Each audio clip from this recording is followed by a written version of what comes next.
नमस्कार। India news Uttar Pradesh Uttarakhand देख रहे हैं आप और आपके साथ मैं हूं अपूर्वा सिंह लेके हाजिर हूं सबसे बड़ा मुद्दा, सबसे बड़ी बहस। 25 मार्च को योगी आदित्यनाथ के नेतृत्व में सरकार के 8 साल पूरे हो रहे हैं। योगी राज के 8 सालों में प्रदेश की दशा और दिशा दोनों बदल चुकी है। जिस राज्य में माफियाओं का बोलबाला था, अब वहां अमन और चैन है। योगी राज में अपराधी या तो जेल में है या फिर उत्तर प्रदेश छोड़कर दरबदर हो गए हैं। माफिया मुक्त होते उत्तर प्रदेश में जैसे ही सुरक्षित माहौल मिला, प्रदेश निवेशकों की पहली पसंद बन गया है। बढ़ते निवेश से प्रदेश विकास की नई इबारत लिख रहा है। इसीलिए इंडिया न्यूज कह रहा है, द बॉस 8 साल बेमिसाल।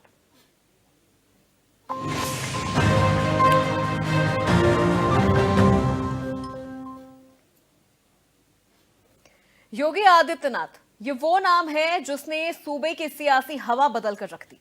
योगी आदित्यनाथ, ये वो नाम है जिसने अपराध मुक्त उत्तर प्रदेश का सपना साकार कर दिया।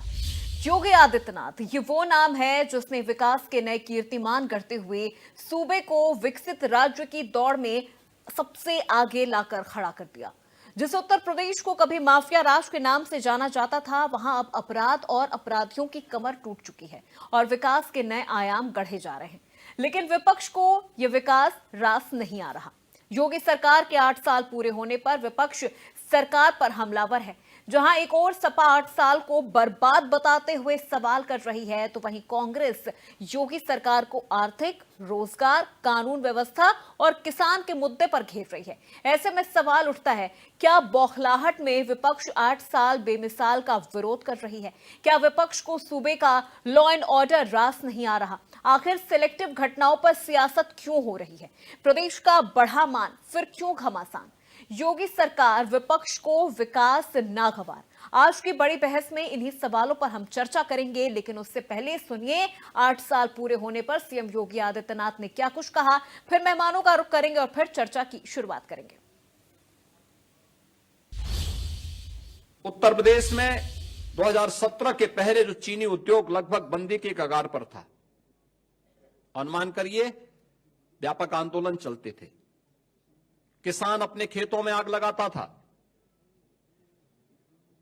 वर्षों तक, जब 2017 में हम लोग आए थे तो 2008-9 से लेकर के 2017 तक गन्ना किसानों का गन्ना मूल्य का हजारों करोड़ रुपया बकाया था चीनी मिलों पर।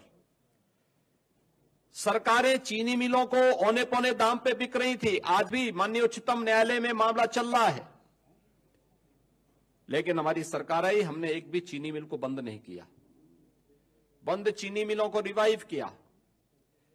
उत्तर प्रदेश के अंदर इस दौरान हम लोगों ने 3 नई चीनी मिलों की स्थापना की, 6 चीनी मिलों की पुनर्संचालन की कार्रवाई की, 38 चीनी मिलों का विस्तार किया और वर्तमान में 122 चीनी मिलें प्रदेश के अंदर क्रियाशील हैं।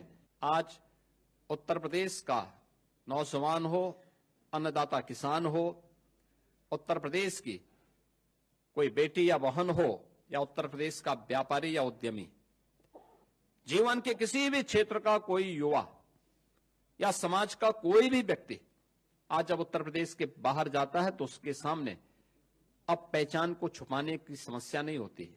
आज वो बड़े गर्व के साथ अपने आप को उत्तर प्रदेश वासी कह सकता है और नए भारत का नया उत्तर प्रदेश किस रूप में अपनी युवा शक्ति के बल पर आगे बढ़ रहा है, यह हम इसी से अंदाजा लगा सकते हैं कि 2016-17 में जिस उत्तर प्रदेश की बेरोजगारी दर 19% से अधिक थी, आज वह घट करके मात्र 3% रह गई है।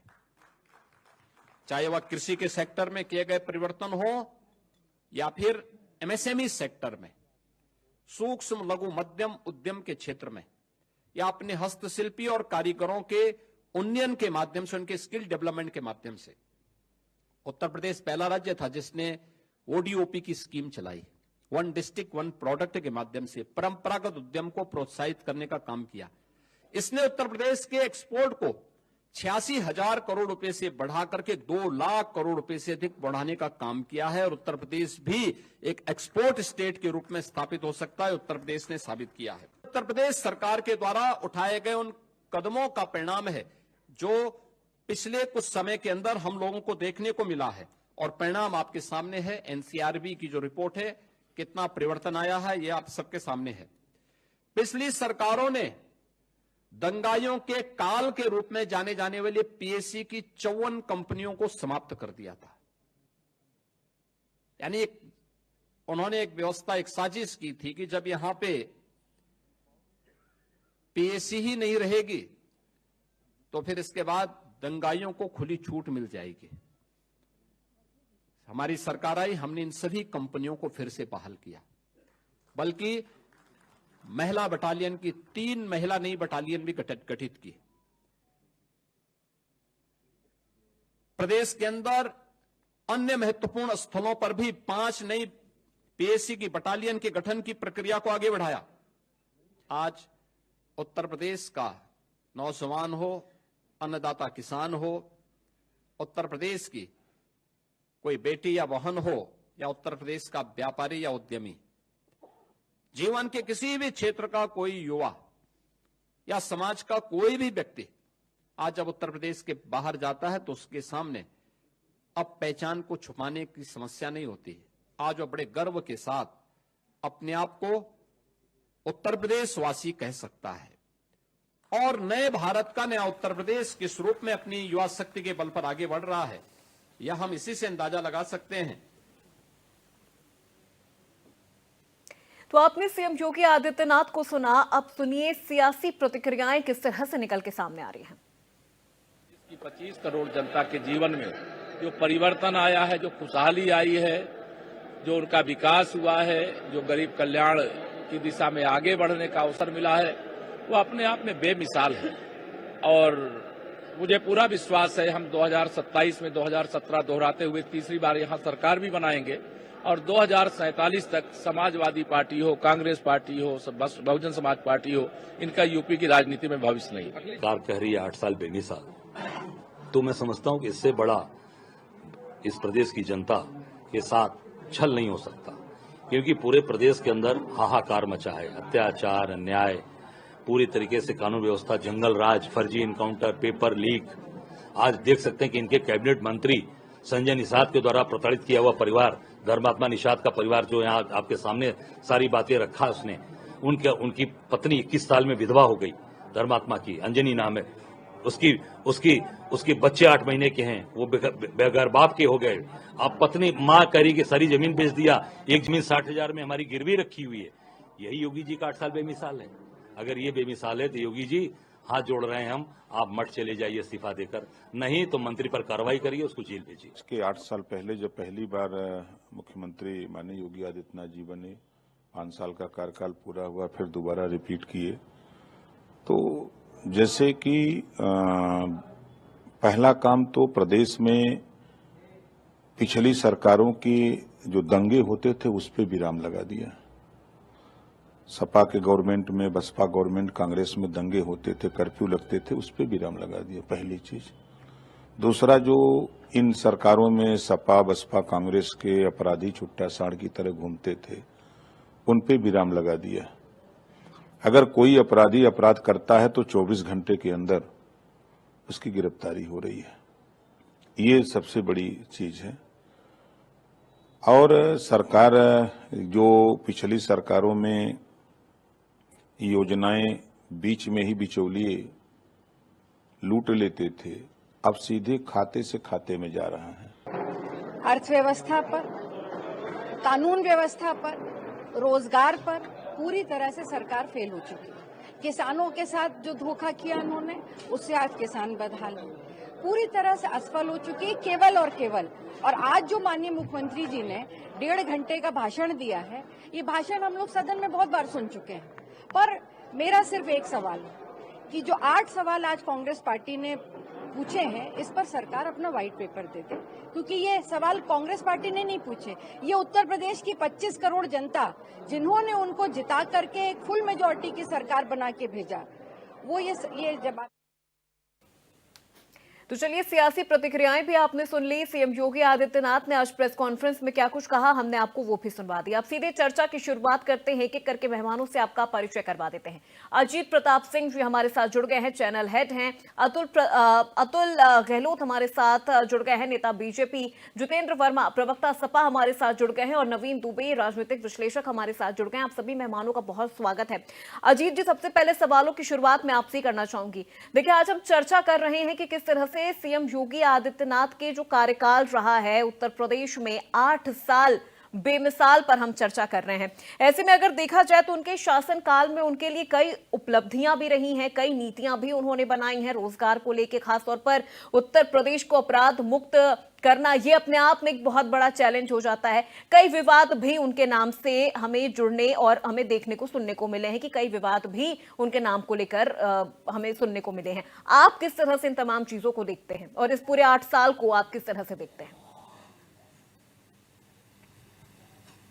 देखिए, बिल्कुल अपूर्वा, जो सत्ता में रहता है उसकी आलोचना होती है और कई अच्छे काम भी होते हैं और कई पर सवाल भी खड़े होते हैं। तो योगी आदित्यनाथ के साथ भी वो बात है, लेकिन योगी आदित्यनाथ ने जो 7-8 सालों में करके दिखाया है वो बहुत ही कम पूर्ववर्ती सरकारें कर पाई है। जो आप बात कह रही थी, क्राइम और करप्शन, अभी देखिए 2 दिन पहले ही अभिषेक प्रकाश सिंह जो लखनऊ के डीएम रहे, लखनऊ डेवलपमेंट अथॉरिटी एलडीए के वीसी रहे, कई जिलों में डीएम रहे, और उसके बाद ईस्ट यूपी के इंडस्ट्री के सीईओ रहे और सचिव इंडस्ट्री भी रहे। उनके ऊपर आरोप लगे तो मुख्यमंत्री ने कार्रवाई करने में 1 मिनट भी नहीं लगाया। गाजीपुर के देखिए जेलर और डिप्टी जेलर ने अपनी मोबाइल से पैसा लेकर वहां आरोप जो अभियुक्त थे उनसे बातचीत करवा रहे तो उनको भी निलंबित किया गया। लगातार निलंबन की कार्रवाई की जा रही है। अभी 2 दिन पहले 17 डॉक्टरों को बर्खास्त किया गया है। तो क्राइम और करप्शन पर जो काम योगी सरकार ने किया है, क्राइम की अगर आप बात करें तो उत्तर प्रदेश में अकेले पिछले 7-8 सालों में जिससे योगी आदित्यनाथ की सरकार आई है 18,000 इनकाउंटर हुए और 200 से ज्यादा बड़े अपराधी इनकाउंटर में मारे गए, पुलिस की गोली का शिकार हुए हैं। तो निश्चित तौर पर क्राइम और करप्शन पर लगाम लगी। देखिए, विपक्ष सरकार में नहीं है तो विपक्ष जो है आलोचना करती है, और विपक्ष का काम भी है आलोचना करना।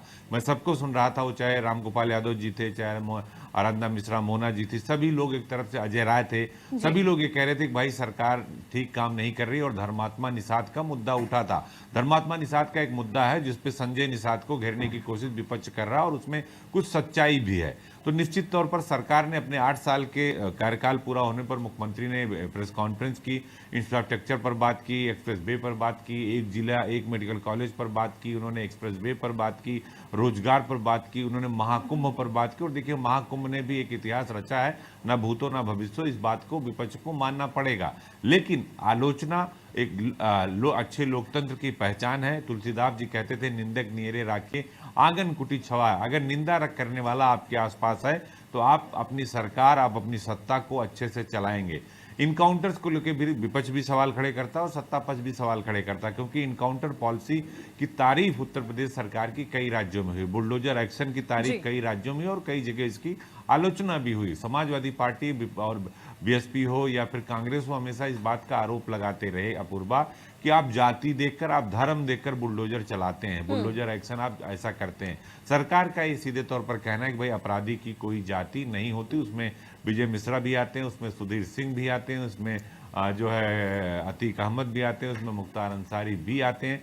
तो बड़े बड़े अपराधियों पर कार्रवाई हुई, इसमें कोई दो राय नहीं। अगर आप इनकाउंटर्स की बात भी देखिए तो इनकाउंटर्स की जो सवाल विपक्ष खड़े करता है, ऐसा नहीं कि विपक्ष में इनकाउंटर नहीं हुए।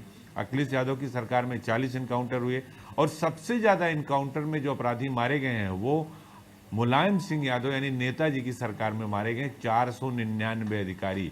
अगर बात करें तो बड़े अपराधियों के इनकाउंटर में निर्भय गुर्जर जो सबसे बड़ा चंबल का डकैत था, मुलायम सिंह यादव की सरकार में मारा गया। मायावती की सरकार में 261 इनकाउंटर हुए जिसमें ददुआ जैसे, ठोकिया जैसे बड़े डकैत मारे गए। अखिलेश यादव की सरकार में भी 40 इनकाउंटर हुए। इसके साथ ही 200 अगर आप बात करें तो 200 से अधिक अपराधी योगी आदित्यनाथ की सरकार में मारे गए, जिसमें 18,000 इनकाउंटर, हाफ इनकाउंटर हुआ, जिसको लेकर विपक्ष सवाल खड़े करती। लेकिन अगर उत्तर प्रदेश में कानून व्यवस्था ठीक नहीं होती, उत्तर प्रदेश का माहौल ठीक नहीं होता, तो पूरी दुनिया के लोग निवेश करने नहीं आते और महाकुंभ में इतने लोग निश्चिंत होकर नहीं आते। तो ये कहीं ना कहीं देखिए सरकार की उपलब्धि है और सरकार ने अपनी उपलब्धि को बताया।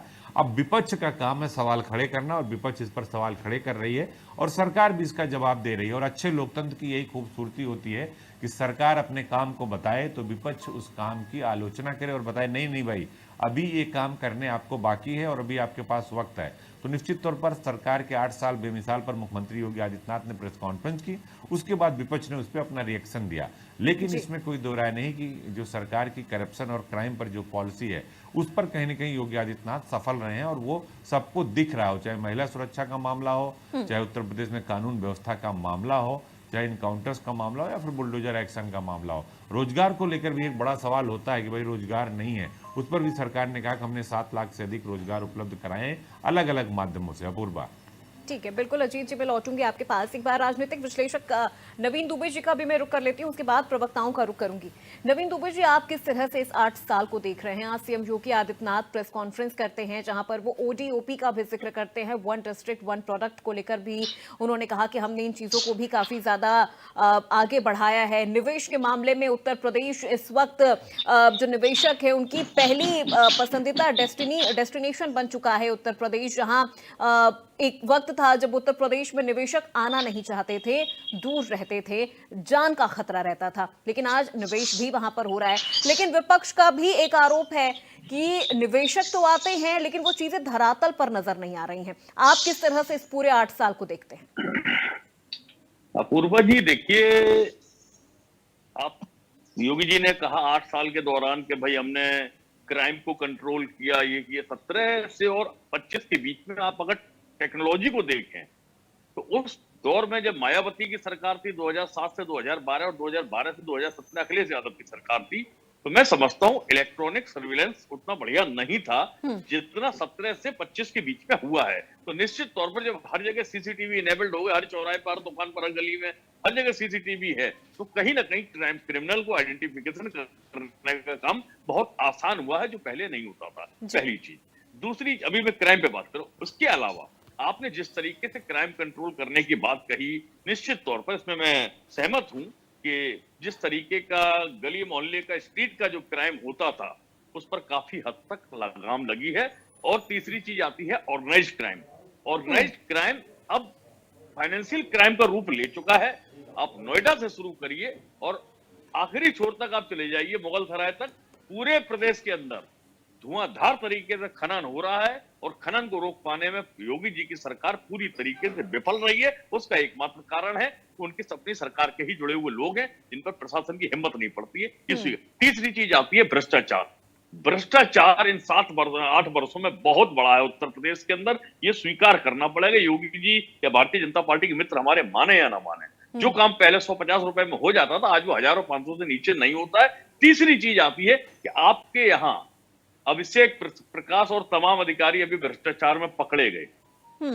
आपने पिछले 8 साल में कितनी विजिलेंस की स्थापना करी, कौन से जिले में कितना विजिलेंस स्थापित किया, और एक बहुत बड़ा विषय है जो आपको सबसे ज्यादा रेवेन्यू देने वाला शहर है नोएडा, गौतम बुद्ध नगर जिला। इस जिले के अंदर नोएडा प्राधिकरण में आकंठ भ्रष्टाचार व्याप्त है। पिछले 8-10 साल से लोग फ्लैटों की रजिस्ट्री के लिए परेशान घूम रहे, चक्कर लगा रहे, कहीं कोई सुनवाई नहीं हो रही है। तो सरकार कहां कह रही, भले ही दावे करे लेकिन आम जनमानस को कोई लाभ नहीं मिला। अब मैं आता हूं औद्योगिक बात पे। ओडीओपी की बात योगी जी ने कही। योगी, ओडीओपी आप मुझे एक जिला बता दीजिए पूरे प्रदेश के अंदर जहां सफल हो गया हो, जहां आपने इंडस्ट्रियल स्कीम निकाली हो, छोटे प्लॉट निकाले हों, युवाओं को रोजगार देने के लिए तमाम लड़के बीटेक एमटेक करे सड़कों पर घूम रहे हैं, कहीं कोई रोजगार नहीं है। आपने कोई स्कीम ही आती है? आप केवल क्या कर रहे हैं, बड़े कॉर्पोरेट के इनवाइट कर रहे हैं, करिए, लेकिन साहब छोटे ओईएम्स को भी तो प्लॉट दीजिए कहीं अगर वो। और तीसरी चीज आती है यूपी सीडा की, मैं बात करूंगा बहुत जिम्मेदारी के साथ। आप सूरजपुर से ले लीजिए और उत्तर प्रदेश की गीडा तक चले जाइए, गोरखपुर तक, हर जगह भ्रष्टाचार है। रेंट परमिशन करानी है तो पैसा चाहिए आपको, नक्शा पास कराना है तो पैसा, खूब बना दीजिए आप इन्वेस्टमेंट पोर्टल, क्या हो जाएगा? अप्रूवल नहीं देते। समस्याएं ये है, जो वास्तविक जमीनी सच्चाई है उसको या तो वो योगी जी तक पहुंचती नहीं है, और अगर पहुंचती है तो कहीं ना कहीं अधिकारी उस पर पर्दादारी करने का काम करते हैं। ये एक बड़ी चीज है। अच्छा, एक लाइन और कहूंगा, पूर्वा जी, आप देखिए, कुटीर उद्योग, पंचायत उद्योग, ग्राम उद्योग, हस्तशिल्प उद्योग, किस जिले में कोई केंद्र बनाए गए हैं, कहां चालू हो रहे हैं? सारे के सारे ठप पड़े हुए हैं।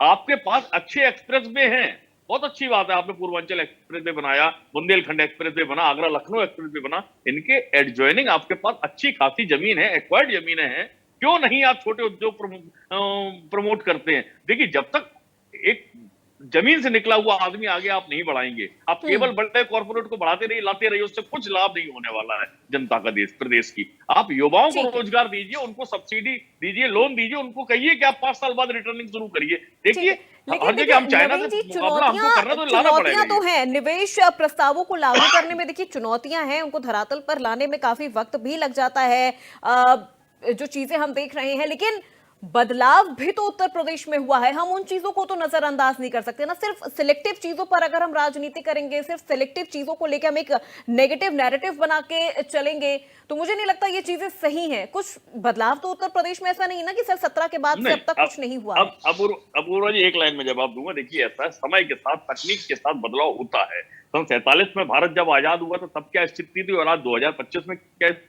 स्थिति है, तो उसमें जो भी सरकारें रहेंगी सबका कंट्रीब्यूशन और समय का कंट्रीब्यूशन है, तकनीक का कंट्रीब्यूशन है, ये स्वीकार करना पड़ेगा। आज हम ग्लोबलाइजेशन के दौर में बैठे हैं। ऐसा नहीं है कि उत्तर प्रदेश कहीं और वर्ल्ड से अलग है, जुड़ गया है, क्योंकि हम ग्लोबल मैप पे हैं। और जब ग्लोबल मैप पे है तो हमें बिजनेस के एस्पेक्ट में, एम्प्लॉयमेंट के एस्पेक्ट में, मॉनेटरी एस्पेक्ट में, फाइनेंशियल एस्पेक्ट में देखना पड़ेगा उन चीजों को। ठीक है सर, अब एक बार जितेंद्र जी का रुख कर लेती हूँ। पहले विपक्ष से सवाल, फिर सत्ता पक्ष, उसके बाद मैं आऊंगी अतुल जी आपके पास। जितेंद्र जी, आप किस तरह से देख रहे हैं? 8 साल बेमिसाल की बात की जा रही है सीएम योगी आदित्यनाथ के कार्यकाल को लेके, लेकिन विपक्ष कुछ चीजों को लेके, कुछ सिलेक्टिव चीजों को लेके पीछे पड़ा हुआ है। बात अगर हम रोजगार की करें तो हम ये भी देख रहे हैं कि रोजगार को लेकर भी सीएम योगी आदित्यनाथ काफी ज्यादा सजग नजर आ रहे हैं। अपराध पे लगाम की बात करें तो 17 से लेकर 25 के बीच में जो डेटा है, जो रिकॉर्ड है, उसके मुताबिक अपराध में भी काफी ज्यादा कमी आई है। जो माफिया हैं उन्हें भी साफ किया जा रहा है उत्तर प्रदेश से। फिर सिलेक्टिव चीजों के पीछे क्यों विपक्ष पड़ा हुआ है? देखिए, भारतीय जनता पार्टी के 8 साल और उत्तर प्रदेश की जनता बेहाल, यही स्थिति रही है। न तो किसानों की आय दोगुनी हुई, किसानों को खाद बीज के लिए उत्तर प्रदेश में जगह जगह लाठी खानी पड़ी। 4000 करोड़ से ज्यादा अभी भी गन्ना किसानों की बाकी है। अगर भ्रष्टाचार पर बात की जाए तो भारतीय जनता पार्टी हरदोई से, भारतीय जनता पार्टी के विधायक गोपा मऊ से श्याम प्रकाश का कहना है कि 50-50 हजार रुपया, 25-25 हजार रुपया लेकर भारतीय जनता पार्टी के कार्यकर्ताओं तक से ले रहे हैं पुलिस वाले। तो 1 डिस्ट्रिक्ट 1 प्रोडक्ट नहीं, भारतीय जनता पार्टी के विधायक कह रहे हैं 1 डिस्ट्रिक्ट 1 भ्रष्टाचार योगी जी ने दिया है 8 साल की सरकार में। बीजेपी के विधायक का कहना है। दूसरे बीजेपी के विधायक नंद किशोर गुर्जर जी ने अभी एक प्रेस कॉन्फ्रेंस करके बयान दिया कि गौ कसी के नाम पर बड़े स्तर पर चंदा ले रही भारतीय जनता पार्टी की सरकार और बड़े स्तर पर गौ कसी हो रही है। भाजपा के विधायक के ये आरोप है। तो भ्रष्टाचार, एक आईएएस अभी कितना बड़ा भ्रष्टाचार पकड़ा गया है, तो सोचिए भ्रष्टाचार कहां तक भारतीय जनता पार्टी में हो रहा है। दूसरी बात आई रोजगार की, तो जो मुख्यमंत्री जी आंकड़ों का झूठ सदन में बोल रहे थे, वही आंकड़ों का झूठ वो प्रेस कॉन्फ्रेंस में भी बोल रहे थे। वो 85 में 56 एसडीएम वाला जैसे झूठ बोल रहे थे, उसकी सूची मांगने पर आज तक नहीं दे पाए। उत्तर प्रदेश में बेरोजगारी दर 2.7 थी 17 में और आज 3.6 है। तो देखिए, मुख्यमंत्री जी का झूठ यहां पर भी पकड़ा गया। अगर इन्होंने रोजगार दिया है तो 8 साल से जिलावार जो प्रदर्शन कर रहे हैं विद्यार्थी, वो कौन है? वो बेरोजगार नहीं है क्या? आप सोचिए, 69,000 भर्ती में इन्होंने 19,000 दलित पिछड़े नौजवानों का हक छीन लिया। वो प्रदर्शन करते रहे, अंततः सुप्रीम कोर्ट में वो भर्ती रद्द हो गई। पुलिस भर्ती की स्थिति देख लीजिए आप, ओबीसी के कोटे में सामान्य वर्ग के छात्रों को भर्ती किया गया। इसके सबूत आए हैं, सोशल मीडिया से लेकर तमाम चैनलों पर भी चले हैं, लेकिन क्या कोई कार्रवाई हुई? आप सामान्य वर्ग के लोगों को ओबीसी कोटे में भर्ती करके घोटाला कर रहे हैं, दलितों पिछड़ों के साथ अन्याय कर रहे हैं। एनसीआर भी कहता है, कानून व्यवस्था की अगर आप बात करें तो एनसीआर भी कहता है दलित उत्पीड़न और महिला उत्पीड़न में उत्तर प्रदेश नंबर 1 पे है। पति की मौजूदगी में पत्नी के साथ रेप, ऐसे 20 मामले आए हैं। थाने के अंदर रेप, थाने के अंदर हत्या, कोर्ट के अंदर हत्या, ऐसे मामले भी सामने आए हैं। विधायकों ने तक पीड़िता के पिता की हत्या जेल के अंदर करवाई है।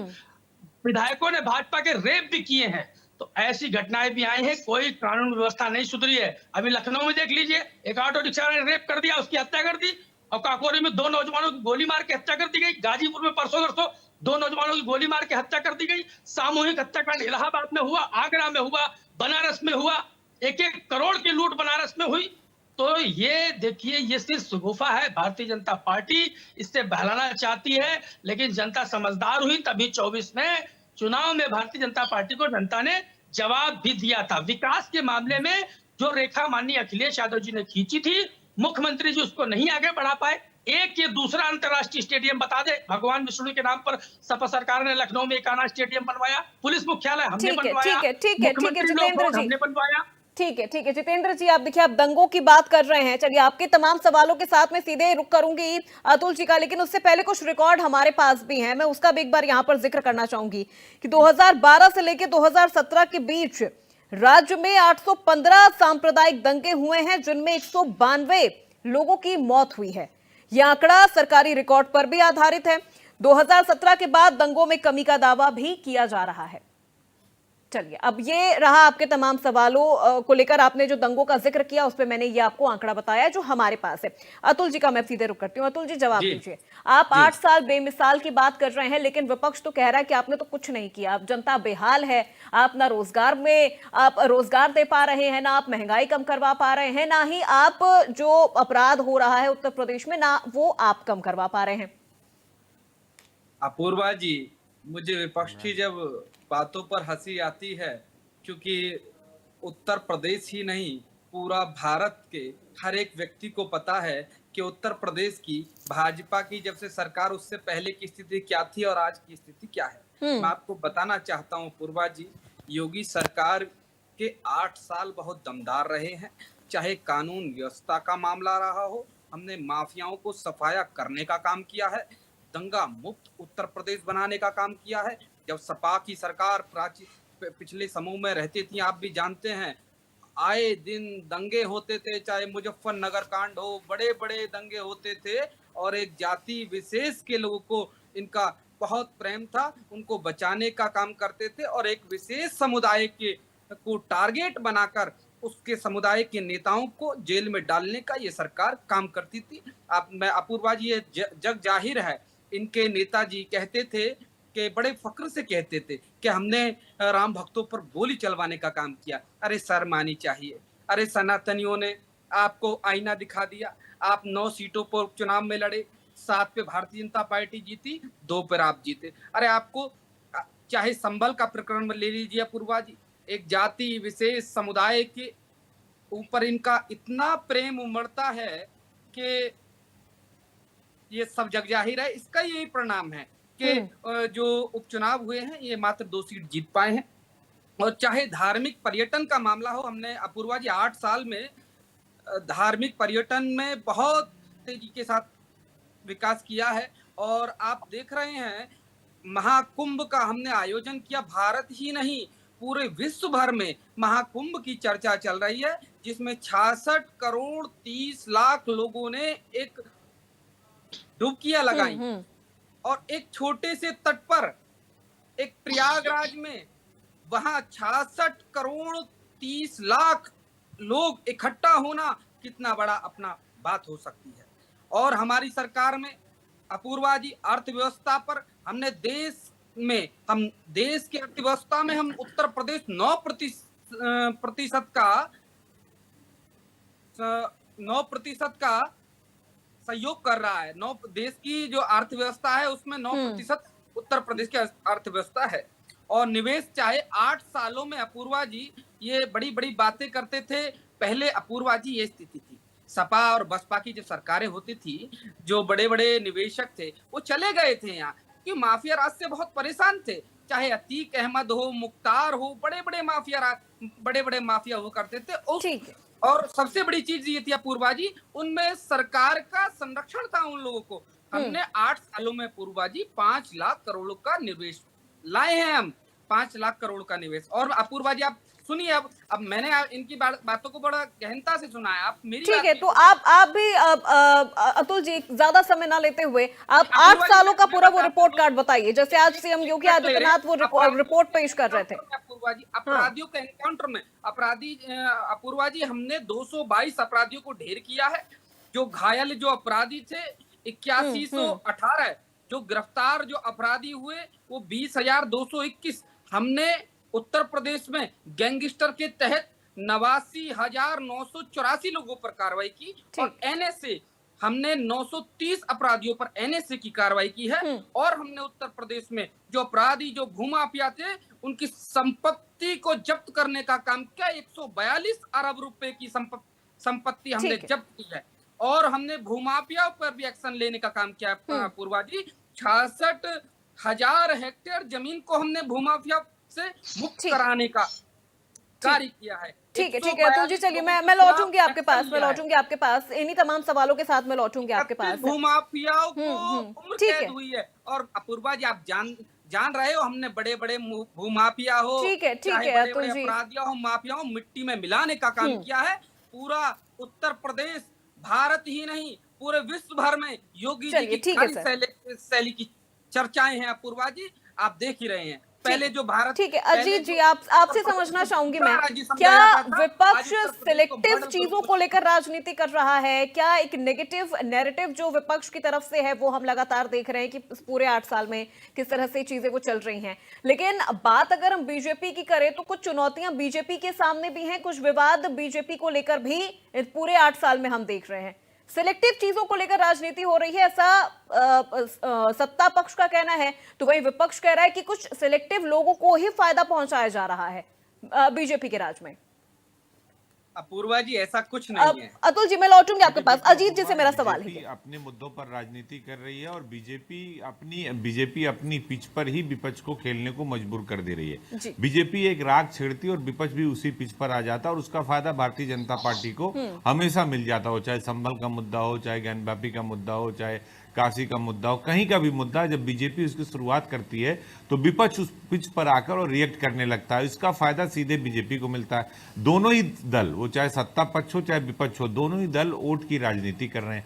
दोनों को वोट बैंक चाहिए और अपने वोट परसेंटेज में गिरावट ना आए, अपना वोट बैंक बना रहे। इस बात को लेकर बीजेपी भी उसी तरह काम करती है और विपक्ष हो चाहे समाजवादी पार्टी हो, कांग्रेस हो, बीएसपी हो, सबको अपने वोट बैंक को बचाए रखने की चिंता है। और वही सबसे बड़ी चुनौती उत्तर प्रदेश में सभी राजनीतिक दलों की है, क्योंकि उत्तर प्रदेश में अगर आप राजनीति करते हैं तो उत्तर प्रदेश में देखिए आप जाति से ऊपर नहीं आ सकते, आप धर्म से ऊपर नहीं आ सकते और जाति धर्म के आधार पर ही समीकरण बनते और बिगड़ते हैं। इसीलिए बात 80-20 की होती रहती है। और देखिए जब भी सत्ता पक्ष राजनीति करता है, जब योगी आदित्यनाथ मुख्यमंत्री उत्तर प्रदेश सदन में बोलते हैं तो वो अयोध्या के राम मंदिर की चर्चा करते हैं, वो माफियाओं के इनकाउंटर की चर्चा करते हैं, वो काशी मथुरा और अयोध्या की चर्चा करते हैं और उसके बाद विपक्ष उसी की काट उसी पिच पर आ जाता है। कभी रामगोपाल यादव कह देते हैं मंदिर बहुत खराब बना है, उसका लाभ सीधे भारतीय जनता पार्टी को मिल जाता है।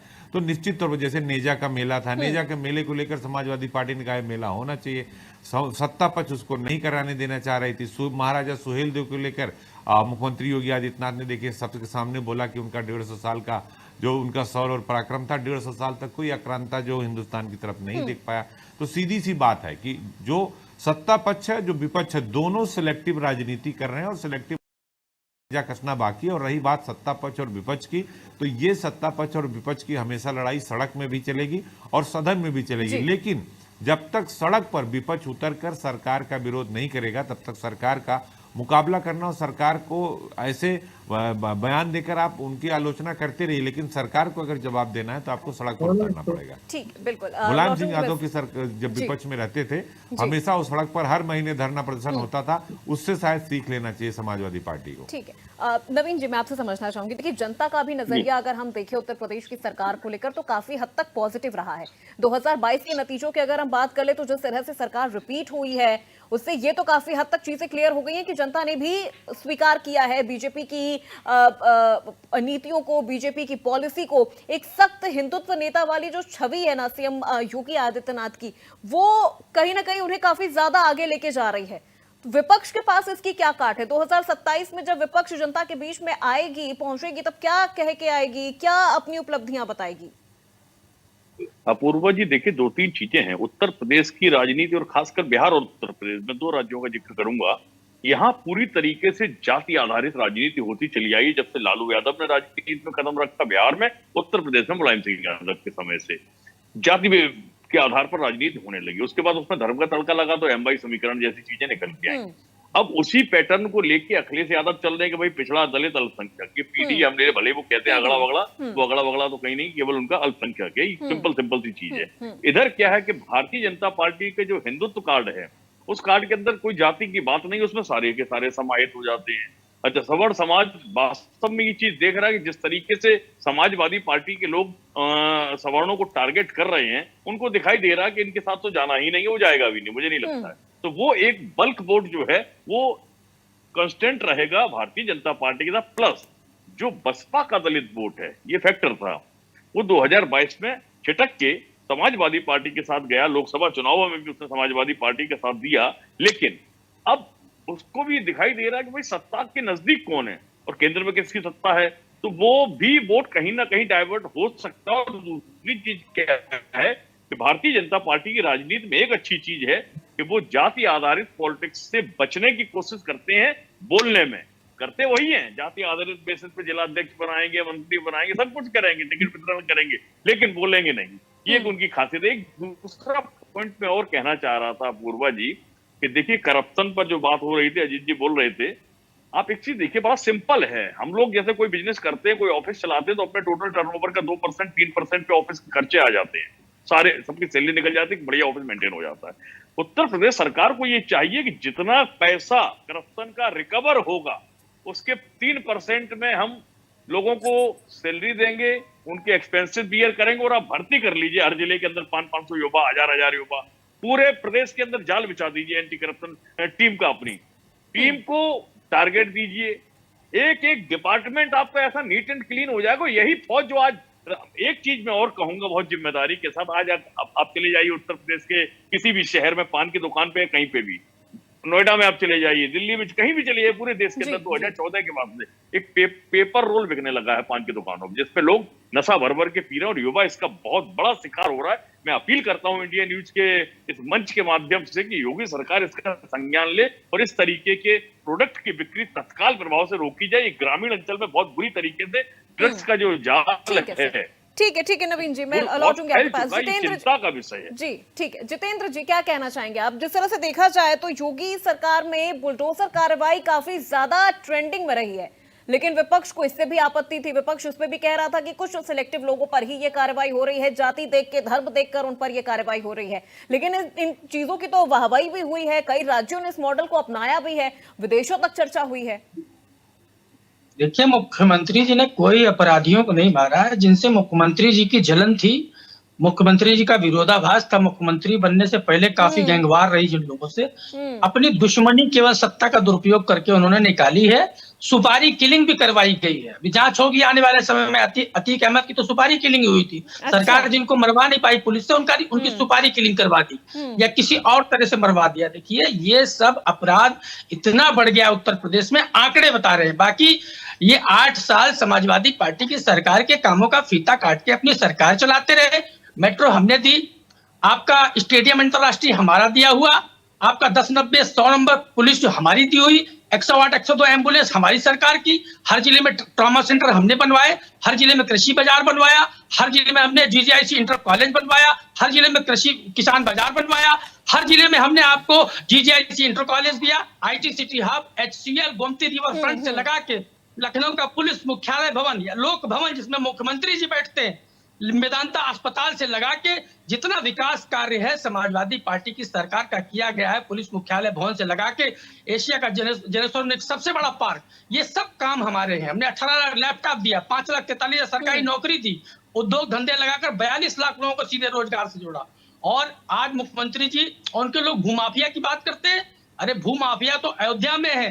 बीजेपी के विधायक कह रहे हैं नंद किशोर गुर्जर कि अयोध्या की जितनी क्रीम जमीन थी, किसानों से औने पौने दाम भाजपा के लोगों ने और सरकार के बड़े अधिकारियों ने जबरन लिखा के कब्जा कर लिए। सोचिए, बीजेपी का ही विधायक आरोप लगाया, तो करप्शन का क्या स्थिति रही है। भूमाफिया तो सबसे ज्यादा भारतीय जनता पार्टी के बड़े नेता और पूंजीपति लोग हैं और उनके अधिकारी हैं जो जनता का शोषण कर रहे हैं। और अभी बात हो रही दंगों की, संभल में दंगा हुआ, बहराइच में दंगा हुआ, कैराना शामली, सहारनपुर और कानपुर में दंगा हुआ, इसमें लोग मारे गए। भारतीय जनता पार्टी के लोग जहां जहां सरकारें हैं वहां दंगा हो रहा है। नागपुर में दंगा हुआ, मणिपुर में, तो जब से सरकार तब से ही दंगा हो रहा है। देखिए, ये केवल आंकड़ों के हेर फेर से मुख्यमंत्री जी अपनी असफलता को नहीं छिपा पाएंगे। हमारे भारतीय जनता पार्टी के साथी ठीक ने है सर, ठीक है बोलने में ठीक है पार्टी जितेंद्र जी, विपक्ष देखिए का विरोध किया, आंकड़ों की अपने अगर काम हम नहीं बात बता करें, पाए। ठीक है आंकड़ों की हम बात करें तो सपा के भी आंकड़े बहुत ज्यादा, ऐसा नहीं है कि दंगों के मामले में काफी कम है। अभी मैंने आपको बताया था कि कितने दंगे सपा के कार्यकाल में हुए, कितने लोगों की सपा के कार्यकाल के दौरान जान गई है। ये तो वो दंगे थे जो ऑन रिकॉर्ड थे, ऐसे छोटे छोटे तो कितने दंगे गली मोहल्ले में भी हुए हैं जो रिकॉर्ड में भी नहीं है। अतुल जी क्या जवाब देंगे? दंगों को लेकर बात हो रही है, दंगों को लेकर सवाल उठ रहा है विपक्ष की तरफ से, बुलडोजर कार्रवाई को लेकर भी सवाल उठ रहा है जो काफी ज्यादा ट्रेंड में भी रहा। अपूर्वा जी, मैं हमारे समाजवादी पार्टी के मित्र को बताना चाहता हूं कि इनकी सरकार में कितने दंगे हुए और एक जाति विशेष को बढ़ावा देने का काम करते हैं। ये लोग कोलकाता की घटना पर नहीं बोलेंगे, ये लोग जो अयोध्या में इनके नेता मोइन खान ने जो शरणार्थ उस पर नहीं बोलेंगे, ये लोग नवाब यादव के ऊपर नहीं बोलेंगे जो रेपिस्ट थे। तो ये क्यों नहीं बोलना चाहते? क्योंकि इनके खुद नेता उसमें शामिल है। और मैं बताना चाहता हूँ पूर्वा जी, ये छाती पीट पीट कर एक समुदाय, एक अभी घटना हुई संभल में, तो छाती पीट पीट के रो रहे थे, ये कह रहे थे कि हमें जाने नहीं दिया। अरे हमारी सरकार ने कहा 10 दिन रुक जाइए, कानून व्यवस्था हो जाने दीजिए। जब कानून व्यवस्था सामान्य हुई तो इनको हमने जाने दिया, सुरक्षा दी, सब कुछ जाने दिया। पर ये लोग एक जाति समुदाय को टारगेट बनाने का काम करते हैं, बार बार सनातन का अपमान करने का काम करते हैं। इनके नेता कुंभ से पहले अपूर्वा जी आपने देखा, बड़ी बड़ी ट्वीट हुआ करते थे इनके नेता, ट्वीट क्या करते थे, क्या ये खंबा गिर गया, ये हो गया। इन लोगों ने एक ऐसा माहौल क्रिएट कर दिया कि कुंभ तो हो ही नहीं सकता, कुंभ में कितनी खामियां होंगी। अपूर्वा जी, जिस कुंभ हमने कहा, हमारी सरकार शुरू से ही कहती आई हम भव्य और दिव्य कुंभ बना के दिखाएंगे। आपने देखा अपूर्वा जी, हमारी सुरक्षा नहीं, उत्तर प्रदेश के इतने बड़े महाकुंभ में कोई लूट की घटना नहीं हुई, कोई चोरी की घटना नहीं हुई, और 66 करोड़ 50 लाख लोगों ने वहां स्नान भी किया, शांतिपूर्ण स्नान किया। हमने कोई अव्यवस्था पैदा नहीं की वहां। और भारत ही नहीं है अपूर्वा जी, पूरे संसार में कुंभ की चर्चा है। और जहां माफिया राज का जहां तक प्रश्न आता है अपूर्वा जी, सपा और बसपा के शासन काल में अपूर्वा जी ऐसा माहौल था, हमारी माताएं बहनें शाम के समय बाजार जाने से कतराया करती थी। सपा तो आरोप लगा रही है कि फेक एनकाउंटर किया गया, माफिया मुख्तार अंसारी या ये अतीक अहमद को तो सुपारी देके मारा गया, जिन्हें आप जेल में नहीं मार पाए, उन्हें आपने बाहर मार दिया। ये तो कहेंगे क्योंकि उनको संरक्षण था, उन लोगों को संरक्षण देते थे। इनका काम ही सपा का वो था, माफियाओं को संरक्षण देना और दूसरों की जमीनें हत्याना, और बार बार एक समुदाय को ये लोग बार बार टारगेट करके। आपने देखा अपूर्वा जी, जब सपा की सरकार हुआ करती थी, उत्तर प्रदेश में कहा जाता था कि आजम खान सुपर सीएम है, और वही आजम खान कितना घिनौना बयान देते थे अपूर्वा जी। वो कहते थे कलेक्टर कुछ नहीं होता, मैं कलेक्टर से अपना जूता साफ करवाता हूँ। इनकी ये मानसिकता थी अपूर्वा जी। ठीक है, जितेंद्र जी को जवाब दे रहे, ठीक है जितेंद्र जी, उसके बाद में सीधे अजीत जी का रुख करूंगी। अपूर्वा जी, हमने जेवर का इंटरनेशनल एयरपोर्ट बनाने का काम किया, हमने अंतरराष्ट्रीय बनाने का काम किया, हमने पूर्वांचल एक्सप्रेस बनाने का काम किया। ये क्या करते हैं काम, हमने कितना किया है। जवाब दे रहे हैं जितेंद्र जी। ठीक है जितेंद्र जी, बहुत कम समय लेते हुए जवाब दीजिए। हाँ, देखिए, भाजपा के पास तो एक काम बताने के अलावा कोई काम नहीं है, इसलिए ये बाबर के स्थान पे औरंगजेब को ले आए हैं। ठीक उसी तरह जैसे अयोध्या हारने के बाद जय श्री राम की जगह जय जगन्नाथ बोलना शुरू कर दिया। ये लोग सुविधा अनुसार भगवान भी बदल लेते हैं, है ना। औरंगजेब बहुत बुरा था, हम तो कहते हैं वो जजिया कर लेता था, है। और मोदी जी जो है दूध दही और कफन पे टैक्स ले रहे हैं, तो एक तो सोच मिलती है दोनों लोगों की। वो गाय काटने वालों को तोप के सामने बुलवा देता था बंधवा के, है ना। विपक्ष भी तो एक ही चीज पे टिका, अगर वो दो चार चीजें बता रहे, विपक्ष भी एक ही चीज पे। अब सुन लो भाई, वो जजिया कर लेता था, बहुत बुरा आदमी था। मोदी जी दूध दही कफन पे टैक्स ले रहे हैं, वो गाय काटने वालों को तोप के सामने बंधवा के उड़वा देता था। मोदी जी पूरे देश में गाय काटने के नाम पर चंदा वसूल रहे हैं, और बीफ निर्यात में भारत का स्थान आज ऊंचा हो गया है। सुन लीजिए, ये कहते हैं औरंगजेब की कब्र, अरे भैया तोड़ो ना, तुम्हारी सरकार है, वो रोक रहा है, चलो मिल के लाल किला तोड़ते हैं चल के, चलो मुगलों ने बनाया ताजमहल तोड़ते हैं चल के। ये केवल ध्यान भटकाने का षड्यंत्र है जनता का। क्योंकि ये सरकार यहाँ भी असफल साबित हुई, वहां भी असफल साबित हुई। उसी का जवाब जनता ने 2024 में दिया। अब 27 में इनकी विदाई तय है, तो रोज एक नई प्रेस कॉन्फ्रेंस कर रहे हैं। एक सेकंड रुक जाइए। अजीत जी, आपसे फाइनल कमेंट में लेना चाहूंगी, पूरे 8 साल में सीएम योगी आदित्यनाथ के कार्यकाल की वो कौन सी खास चीजें हैं जिन्हें आप उनकी सबसे बड़ी उपलब्धि मानते हैं? चाहे वो निवेश के क्षेत्र में बात कर ली जाए, अपराध खत्म करने के क्षेत्र में बात कर ली जाए, या फिर रोजगार के क्षेत्र में, या और आगे वो कौन से ऐसे चैलेंजेस हैं सीएम योगी के सामने 2027 तक, या जब 2027 में उनकी सरकार अगर रिपीट होती है तो वो कौन से चैलेंज आपको लगता है कि बीजेपी के सामने अभी और आने वाले हैं? देखिए बिल्कुल अपूर्वा, पहले तो जवाब हम जितेंद्र जी का दे देते हैं जो कह रहे थे कि चल के लाल किला तोड़ते हैं, चल के ये तोड़ते हैं। जब बाबरी मस्जिद का मामला था तब क्यों जाके साथ में तोड़े? तब तो आप गोली चलाने लगे थे। अब दूसरी बात पे आते हैं कि योगी आदित्यनाथ ने जो 8 साल में काम किया उसका जवाब विपक्ष के पास कुछ नहीं है। अगर आप सड़क पर नहीं उतरते, आप सिर्फ जवाब देने से, बयान देने से कुछ नहीं होगा।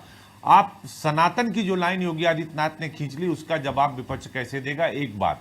दूसरी बात, योगी आदित्यनाथ का जो हिंदुत्व का चेहरा है, जो उनकी भाषा शैली है, जो उनकी वेशभूषा है और जो उनके काम करने की शैली है, उसका जवाब विपक्ष कैसे देगी? बटोगे तो जवाब विपक्ष कैसे देगी? दूसरी बात, औरंगजेब की बात जो कह रहे थे, औरंगजेब की, आप बीच में मत बोलिए, आप बीच में मत बोलिए, आपका टाइम खत्म हो गया है। बैलेंसिंग बात करो, खत्म हो गया। 14 हारे, 17 हारे, 19 हारे, 22 हारे, 24 हारे, 27 का भी नंबर आया। बीच में मत बोलिए। जब आप बोल रहे थे तो मैं नहीं बोल रहा था, मैंने आपकी बात का जवाब दिया। आप पहले चल के लाल किला तोड़ते हैं, क्यों नहीं बाबरी मस्जिद गिराने गए? तब क्यों गोली चलाने चले गए थे? जमीर कलम सब कमल के हाथों बेच दिया है। तीसरी बात कहते हैं, सोच के बोलिए क्या बोल रहे हैं? शिवाजी की, छत्रपति शिवाजी की बात, इनकी आवाज म्यूट करिए, इनकी आवाज म्यूट करिए। पीसीआर आवाज म्यूट करिए, बीच में बोल रहे हैं। समाजवादी पार्टी यही करती है, सदन के अंदर भी हल्ला करती है, डिबेट में भी हल्ला करती है। जहां सड़क पे करना होता वहां नहीं निकलते, वहां इनको प्रदर्शन करना नहीं आता। तब ये इंतजार करते हैं, करे 27 चुनाव आएगा तो हम देख लेंगे, 22 आएगा तो हम देख लेंगे। 14 हारे, 19 हारे, 22 हारे, 24 हारे, अभी भी सुधर जाइए, आपके पास वक्त है। मैं जो बात कह रहा था अपूर्वा कि बटेंगे तो कटेंगे, इस नारे का जवाब विपक्ष कैसे देगी? औरंगजेब की कब्र को लेकर जब मुख्यमंत्री योगी आदित्यनाथ ने यह कह दिया कि नायक अकबर या औरंगजेब नहीं हो सकता, नायक अगर कोई है तो छत्रपति शिवाजी हैं। गाजीपुर में जाकर उन्होंने सालार मसूद के बारे में बोल दिया कि जो है महाराजा सुहेलदेव के सामने 150 साल तक कोई आक्रांता नहीं आया। उन्होंने कह दिया अब ज्ञान वापी की दीवारें चीख चीख के कह रही हैं वो हिंदू पक्ष का, मुस्लिम पक्ष उसको सौंप दे। उन्होंने कहा अयोध्या काशी के बाद अब मथुरा के विकास की बारी है। साइलेंट उन्होंने सब कुछ कह दिया निश्चित तौर पर। और सनातन का जवाब कैसे देगी विपक्ष, आप ये बताइए?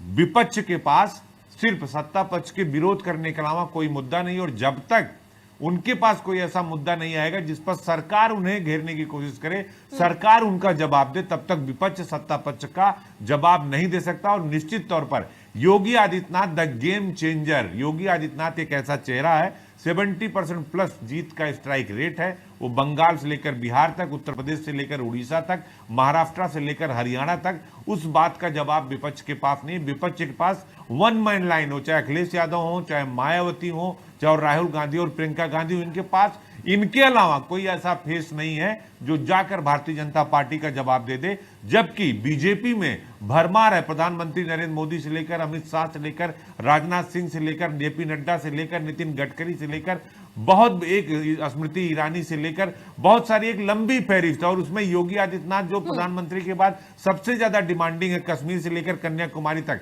तो विपक्ष के पास कोई जवाब नहीं है। और निश्चित तौर पर 8 सालों में क्राइम और करप्शन पर जो काम योगी आदित्यनाथ ने किया है, निवेश को लेकर जो काम योगी आदित्यनाथ ने किया, एक्सप्रेस वे को लेकर जो काम योगी आदित्यनाथ किया है, जापानी इंसेफ्लाइटिस, दिमागी बुखार का समूल नाश योगी आदित्यनाथ ने कर दिया, AIIMS, medical college, 1 district 1 product. आप चाहे कन्नौज की इत्र की बात कर लें, अलीगढ़ के ताले की बात कर लें, मुरादाबाद के पीतल की बात कर लें, वाराणसी की साड़ी की बात कर लें, उसमें हर जिले की एक जीडीपी बनाया। इसीलिए $1 ट्रिलियन के करीब उत्तर प्रदेश पहुंच रहा है। और कुंभ में 66 करोड़ लोगों को सनातन की आस्था की डुबकी जो योगी आदित्यनाथ ने लगाया, उसका जवाब विपक्ष कैसे देगा, इस सवाल का जवाब दे दे। और इस सवाल का जवाब विपक्ष के पास नहीं है तो अभी सत्ता पक्ष से लड़ने के लिए इनको काम करने की जरूरत है, सिर्फ बयान देने की जरूरत नहीं है, हल्ला मचाने की जरूरत नहीं है। अपूर्वा, ठीक है, बिल्कुल अजीत जी, देखिए वक्त इतनी इजाजत दे रहा है और चर्चा यहीं पर समाप्त करनी पड़ेगी। सभी मेहमानों का बहुत शुक्रिया हमारे साथ जुड़ने के लिए। अजीत प्रताप सिंह जी आपका बहुत शुक्रिया,